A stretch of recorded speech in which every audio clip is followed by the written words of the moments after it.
Welcome to I Could Talk to You All Day. I'm Lauren Lefkowitz, recovering workaholic, perfectionist, and people pleaser. And I'm John Spears, emerging from playing small, getting caught up in the inertia of life, and always being on. I Could Talk to You All Day is a show for executives and emerging leaders. This is not just another leadership podcast. We're here to talk about what it means to be a leader while also being human.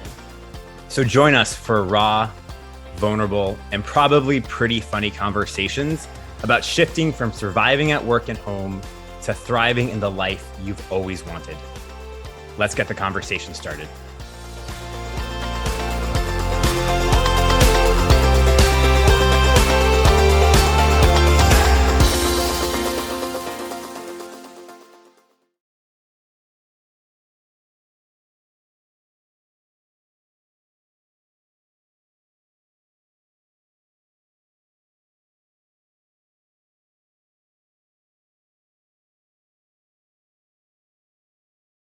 Hey, Lauren Lefkowitz, what's up? How you doing?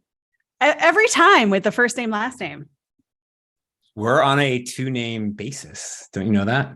Is that the least formal way of being on a named basis, is using both names? In my book, it is. Yeah, I Well, think great. so.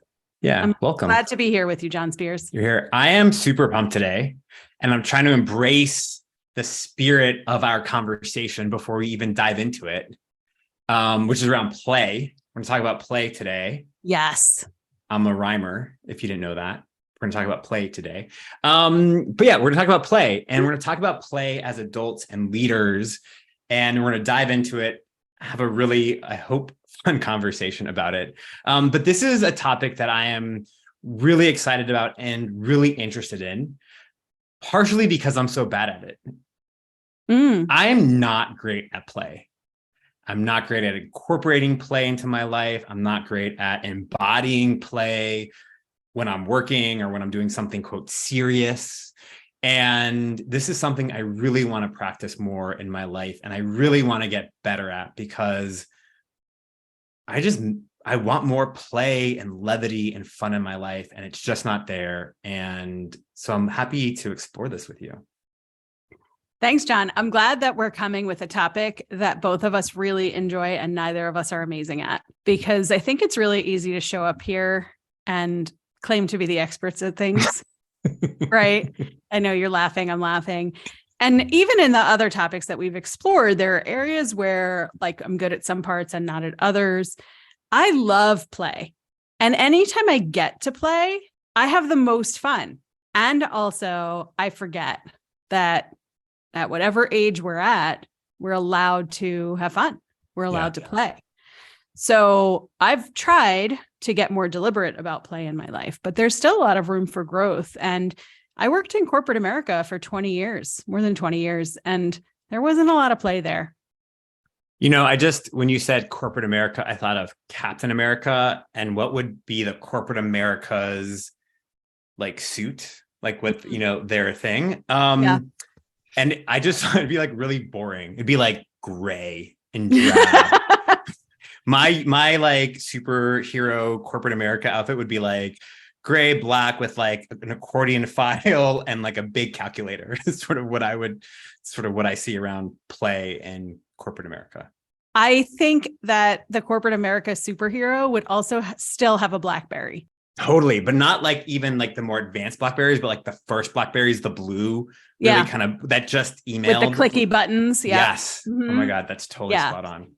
Yeah, because a superhero stays a classic, and I feel like the 80s, 90s, early 2000s was sort of the height of defining corporate America. So our corporate America superhero would need to have some classic stuff with them. Yeah. No iPhones for our corporate America superhero. No, not at all. Maybe a Nextel. Oh my God. Yes. Some other things that I found out when I was doing our players, some things I found out, I was doing some research, and did you know that there is a National Institute for Play for Adults? I did not know that. Oh my God. How cool is that? There's like an institute of people who are thinking about play for adults. Why have I never, ever in my entire life, why am I hearing about this at 42 years old?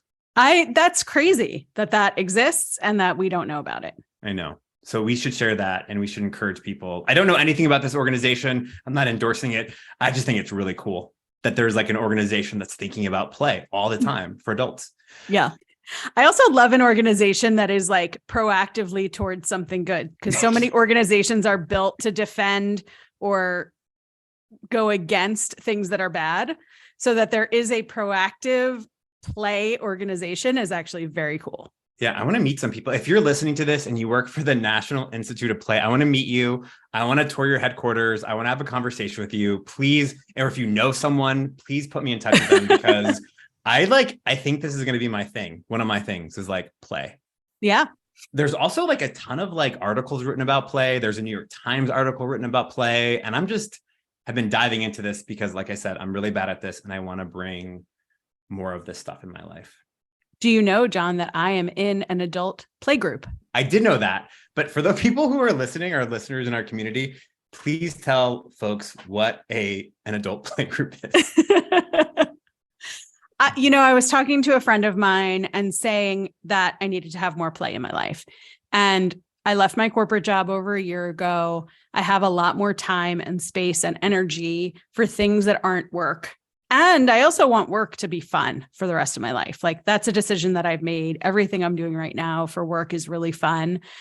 And I was telling her I wanted to have more fun. And she is in this group where we get together once a month and we get to ask each other questions and brainstorm with each other and just sort of be playful about it. And everybody in the group is a coach or a trainer or something that incorporates play, and they are people who want to have fun. And Jeff Harry, our mutual friend, is in that group.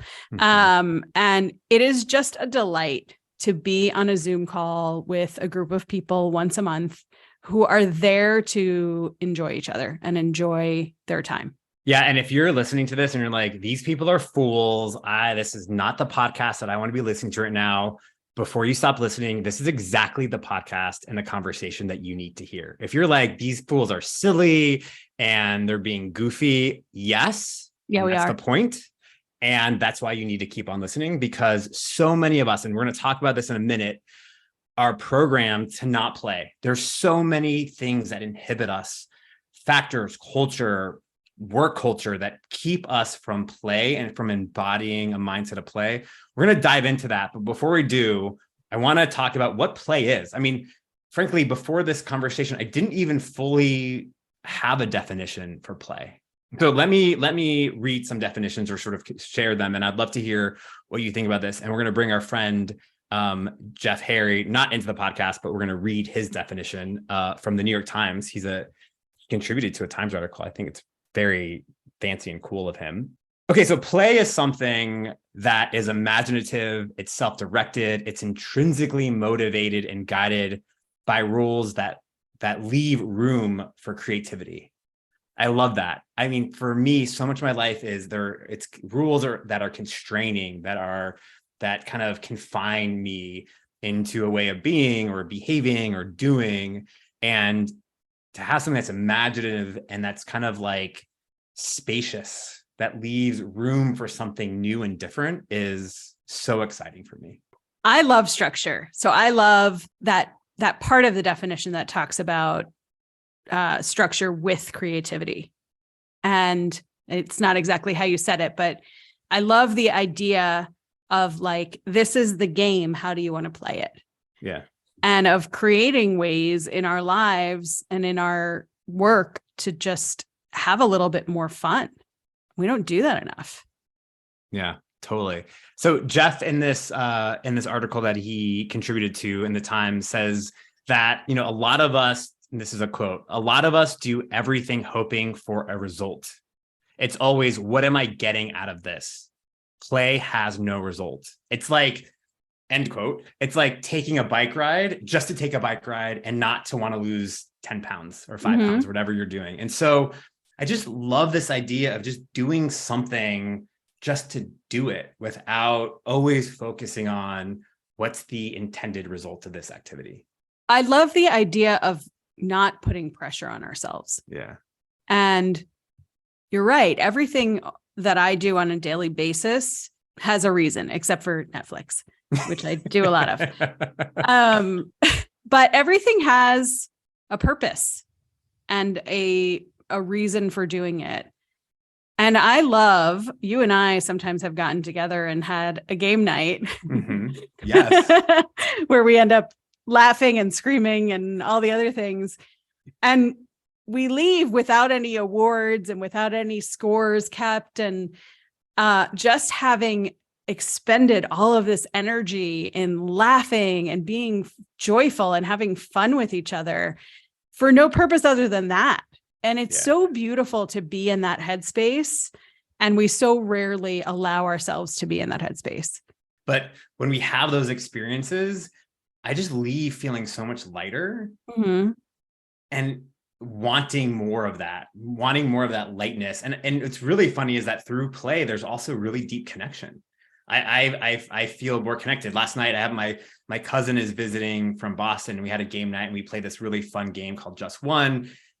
And we not only had a really fun time, but I feel like it brought us closer together as a family. It created connection, memories that we're going to be able to share in the coming weeks and years around someone who did something really funny or interesting. And so many benefits of play, which we're going to get into in a minute. One thing that I wanted to sort of also talk about around play is play, I don't think, is just the sort of activity of play, but it's also a mindset of play. I think it's a being, it's how we be around play and bringing play into every single thing we do, a meeting, conversation, a brainstorm, right? What do you think about that? Yeah. And I think you and I've talked about being before, and I think being feels like a really nebulous term. So I always like to give an example of what that means. So we can be in the same room brainstorming, for example, that you just gave. And you can be annoyed that you have to be in this room brainstorming because you already have an idea and you just don't want anybody else's ideas. And I can be in this room like, woohoo, we're brainstorming. We're in this together. We're having so much fun, right? Or the opposite. I could be real bitter that we're having this conversation and you can be really excited to be getting the information. I don't want to make you the bad guy, you know? You often make me the bad guy. I do often make you the bad guy because I don't want to be the bad guy, John. I'm okay with being the bad guy.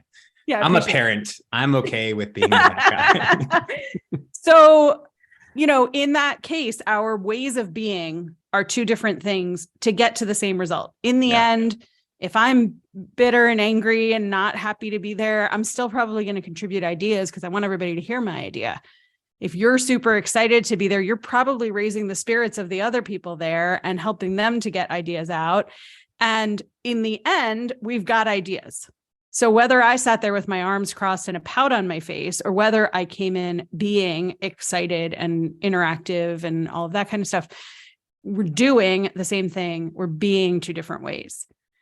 And it's such an important distinction to me because we don't often recognize how we be, for lack of better grammar. We don't often recognize how we be in a situation until we reflect back. We recognize how other people are being. Yeah. But we don't often recognize how we're being. And so if we can start adopting a sense of play and a sense of fun, and how can I make this fun if it's not something I really want to do, or if it's something that everybody's really stressed out about, I think it's such an important factor to weave into your workplace. Totally. So why are we so bad at play? Why don't we have more play in our lives, but particularly at work and in corporate environments? Okay. I know. Tell me. We're busy. We're so busy. Mm-hmm. Yeah, that's it. We're busy. And we don't prioritize anything extraneous when we're busy. We look at deadlines. We look at project plans. We look at who's taking a vacation, who's going on maternity leave, who is, where are the holes in the company? Who do we need to join the team? Who's quitting? Right. And so there's always some sort of chaos around us. Yeah. And we get real serious about that. And so we don't make the time for what we look at as extraneous. It happens in our lives too. It happens with wellness in our lives, right? We get busy. people are carting their kids back and forth. The dog needs a run. The kitchen needs to be cleaned. We need to make all the meals, and we need to fit in work and homework and all of those things. And so when we have downtime, a lot of times we just like veg out on the couch and watch Netflix. And it doesn't occur to us to play, to exercise, to meditate, to do all of the things that really bring us closer to wellness. And instead, we're like our heads are filled with like, what do we need to do next? What do we need to get? What can I get ahead of? What do I need to catch up on? And so I think that's it. Busy. Yeah. I have a few things to add to that. Yeah. The first is, I think there's this real drive, and maybe it's tied to busyness, around productivity and producing things. And in our minds, we think we have to be serious about it. In order to get stuff done, there's like a seriousness with which we need to approach our work. And we have to take it seriously and have a serious face on, a little scrunch. I'm making this like scrunchy face and like intense face. And I've actually found that when I approach work with play, I'm so much more productive. I'm inspired. I have more energy. So it's really amazing how I've been so counterproductive in my seriousness and productivity. The second thing for me is around imposter syndrome. I kind of think, I don't know where I got this, that like COOs and executives are serious people. Like they're about serious work too. And if I'm going to bring play into a meeting, then surely I don't belong at this table. If I'm going to bring levity or sort of bring this approach to my work or with my colleagues, that people are not going to take me seriously.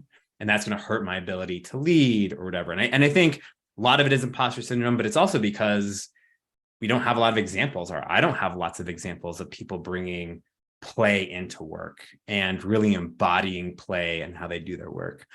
And the last one, this is probably true for a fewer number of people. It's that I just don't think I ever learned how to play. I think I grew up really fast, didn't have lots of space to play as a kid. And so I never really fully experienced it as a kid. And so there's like not a lot for me to like pull back from and like bring it into the present. And so, yes, I mean, I remember times when I had fun and played, but there just wasn't a part of my like day-to-day life as a kid. I was great at playing when I was a kid.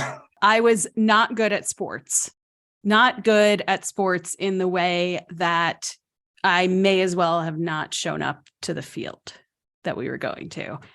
There was a trend of me being chosen either last for a team or second to last, because there was a kid named Nicky who picked his nose and like wiped it on stuff. And so it was either like, oh, we'll take Lauren, and then Nicky went to the other team, or like, I guess we'll take Nicky, but we want you in outfield. And then I was assigned to the other team. And so for me, recess and like any time out at a park, I played imagination games because I wasn't doing sporty things. And I loved to play when I was a kid. And then I got serious. And like you, there was a sense that once you became some level of adult, and I'm not sure what that level was, but once you became some level of adult, some level of executive or leader, that of course you had to be like pretty serious. I never really like lost my sense of humor. No, in the workplace. You're really funny. You're witty. Thank you. I'm here all week. But I very rarely played. And what I find now when I'm working with clients is that play is actually like so productive. I mean, we just said it, in brainstorming, it can be really productive. But I've done exercises with clients where I've been like, what's the worst idea you can come up with to solve this? Right. Yeah. And you just keep coming up with really bad ideas. And eventually you've lightened up what is maybe a very serious topic. And now you can think more clearly about it. So I think there is such a benefit to play in that it gets you out of your head. It gets you out of this like one streamline to this end productivity piece. And I think it makes people better. Yeah, I mean, I totally agree with that. I think, like, as I mentioned before, that when I have this, when I'm embodying play or coming to something with a being of play or sort of thinking about play, I'm always more energetic. I have more energy. I have more focus around it. And I'm actually more productive. I think it's just so interesting that the thing that I resist oftentimes is going to actually help me do what I want to do and be what I want to be. And I think it's really interesting kind of combining the benefits of play. You see the gamification of all these things that are happening around, habits or getting work done or just thinking about things in terms of a game. Mm-hmm. But I think when it has the right sort of spirit, a game, and approaching something as a game could be really, really impactful and helpful in accomplishing what it is we want to do. Yeah, for sure. So, Lauren, I'd love to hear from you around some of the thoughts you have around approaching our lives with more play, approaching our work with more play, either like big picture things or sort of really tactical things that we can do to help us embody play in our day-to-day life. I think you have to really look for it. I think so often because we get busy, it doesn't occur to us. And then we have a little downtime and we don't have any ideas. So I think make it a project to figure out what's fun around you. Is it a dog park? Is it a trivia club? Is it some sort of sporting event? Is it axe throwing? Right? Like there is so much fun stuff around for grownups that we just don't make the time for. And so I say prepare, which sounds a little bit like counter to fun and play. Prepare to have fun.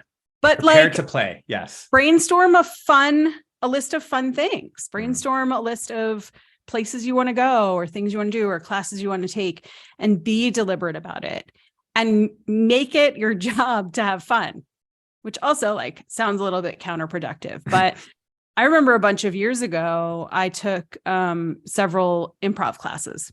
I was always mad at myself if I missed an improv class because of work, and I didn't prioritize it. And so I promised myself if I ever took them again, which I will in the future, that it would be as much of a priority as anything else. And so these monthly play meetings that I have, I try to make them a priority. I try to make it so that nothing interrupts them. If I have a group activity on my calendar, I try to make sure that nothing interrupts that, and I make it as much of a priority, as important as the work that I do. I love what you said about like preparing for fun. Mm-hmm. I want to be someone who takes fun seriously. And so when I was thinking about like, what can I do in my life to incorporate more playfulness into my day-to-day, here are some things that I came up with. In addition to preparing for it, this is also kind of counterintuitive, but schedule it.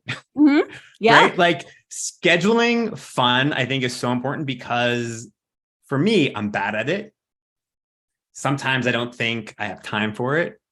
And if I see fun pop up in my Outlook calendar in between meetings, I'm someone like who's like a doer. I like to like follow my agenda. So like I'm probably going to do it. So I think in addition to like preparing for it, doing all the research about what's going to be fun, actually scheduling some fun time in your week is so important. And for me, what I've noticed is there have been times recently when I'm just like so drained after the day, and my day is either filled up with like really hard things or stressful things or things that I find draining. And to be able to have some fun and to refill my battery, recharge my battery is so important for me to be able to show up the way I want to show up at work and home, kind of have the sort of mental health that I want to have. And so scheduling it. The other thing I think is really fun for busy executives and people that don't think they have the time for fun is finding small amounts of time or finding those moments in our day-to-day lives where we can have fun.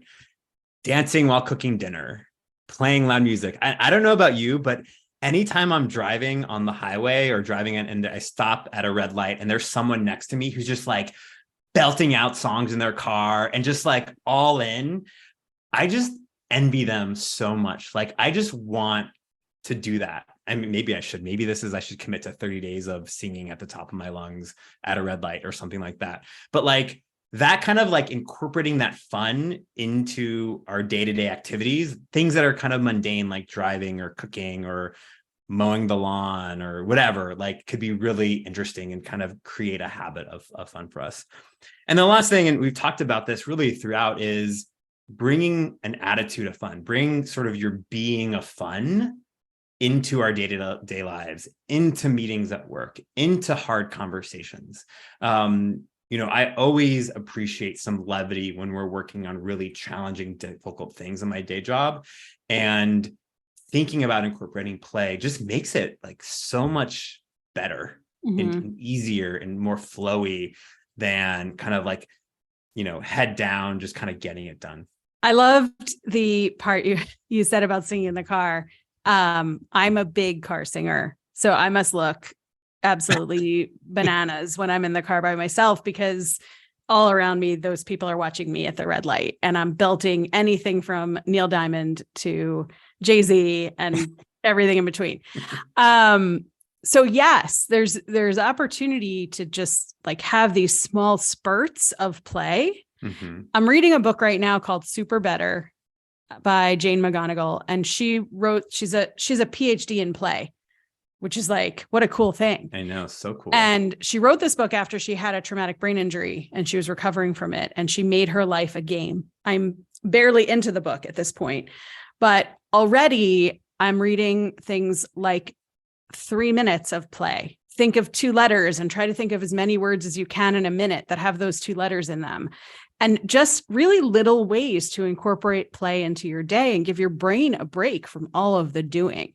And I just love the concept of small spurts of play, because I think it can be so powerful, just like taking a 3-minute meditation, right? Or taking 5 minutes to breathe. Play gets you in that mindset. And I will add, another way to bring play into your life is laughter yoga. It's such a fun way to get out of your head, to deliberately laugh. Anyone can do it. It's not an exercise program the way yoga is. So you don't have to be any kind of flexible or wear any kind of special clothes. The yoga part is about the breathing. But it's so much freaking fun to be in guided laughter. And there are free clubs all over the country, all over the world, actually. It's international. And for our listeners who don't know, Lauren is a certified practitioner, instructor. I am. Yes. Yes. I have, I did it a few times with Lauren, and it was just the feeling, the experience after it of just, when you laugh for 30 minutes with a group of people, it's amazing. It's really like, it's an incredible experience. And I totally agree. It's a really fun way to experience some play in your life. So Lauren, as we wrap up, what are like 1 or 2 takeaways that you have from this conversation? Well, first of all, selfishly, I'm walking away from this conversation thinking about my schedule and really like plugging in time to do things. And I've already started with this book, and I really love this book, Super Better, and its integration of short spurts of play. And 2, it's that we have to find ways to incorporate play into our workplace to make it more fun. We know our jobs are serious. We know our companies are doing serious things, sometimes very helpful to the world kinds of things. And also, that doesn't make it exclusive that you have to be serious all the time. Having fun and enjoying what you're doing and playing in the process to get out of your own head is so powerful. And there are tons of companies that do play and to make your workplace more playful. What about you, John? What are your closing thoughts? I mean, I think one is definitely, I need to switch my reading right now. You're reading Super Better. I'm reading The Body Keeps Score, which is about how trauma is stored in our bodies. But the one, I'm taking away so much from this conversation, but the one thing is finding small ways to have fun. The sort of finding those exercises, you have 2 minutes, think about all the words you can think of with the letter T or something. Like, I need that. And I need those regular kind of infusions of fun and games, because I can be really serious. And I know it doesn't sound like it on these conversations all the time, but I can be really focused and serious and lose sight of the bigger picture sometimes. I can be real in the trees, like real in the forest, like just really in there. And I think having some fun, very, like you mentioned, is like meditation. It's like bringing us back to the current moment, as opposed to, I have to constantly fight to be in the present moment. I always want to think about what's next. I will always want to think about the destination. And I think play just helps us get into the journey. It helps us like really settle in to the fact that we're here and now and having that experience. So I think for me, that's the main thing that I really want to take away from and begin to incorporate into my life. Beautiful. Lauren, I could talk to you all day about this. All day, but we're coming up on time, or we're at time actually. And thanks so much for this fun conversation and for what you brought to this today. Thanks, John. This was a lot of fun.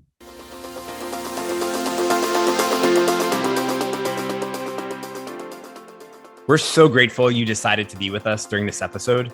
Subscribe, rate, and share this podcast with your friends and colleagues, and join us next time for more Real Talk.